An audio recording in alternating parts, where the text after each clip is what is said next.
ท่านสอนไซส์สีพันดอนทรงสารแสดงความสมเสยถึงท่านแอนโทนีแอลบานีซีนายกรัฐมนตรีออสเตรเลียวันที่19พฤษภาคม2025นี้ท่านสอนไซส์สีพันดอนนายกรัฐมนตรีแห่งสาธารณรัฐประชาธิปไตยประชาชนลาวทรงสารแสดงความสมเสยถึงท่านแอนโทนีแอลบานีซี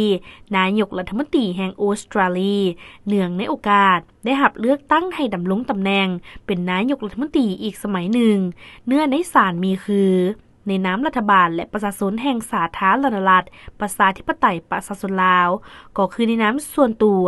ข้าพเจ้ามีความปิติยินดีเป็นอย่างยิ่งส่งคำสมเสยอันอบอุ่นและพรไซอันประเสริฐมายังพระทานเนื่องในโอกาสที่ทานได้รับไซสนะในการเลือกตั้งรัฐบาลกลางซึ่งได้จัดขึ้นในวันที่3พฤษภาคม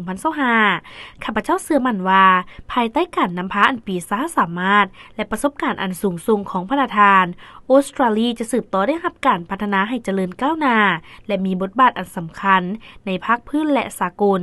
ข้าพเจ้าหวังว่าจะได้สืบต่อเฮ็ดเวียกร่วมกับพระประธานเพื่อเสริมขยายสายพันธมิตรภาพและการร่วมมืออันดีงามให้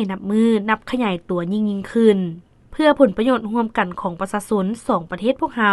ก็คือเพื่อสืบต่อเสริมขยายการพัวพันเป็นคู่ร่วมมือรอบด้านที่ข้าพเจ้าและพระประธานได้ลงนามร่วมกันในปี2024ผ่านมา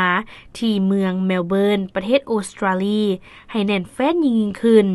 ข้าพเจ้าขอถือโอกาสอันสง่าราศีนี้อวยพรให้พระประธานจงมีสุขภาพแข็งแรงมีความผาสุกและประสบผลสำเร็จในหน้าที่อันมีเกียรติสูงส่งของพระประธานและขอให้ประชาชนออสเตรเลียจงมีความก้าวหน้าและวัฒนาถาวรยิ่งขึ้น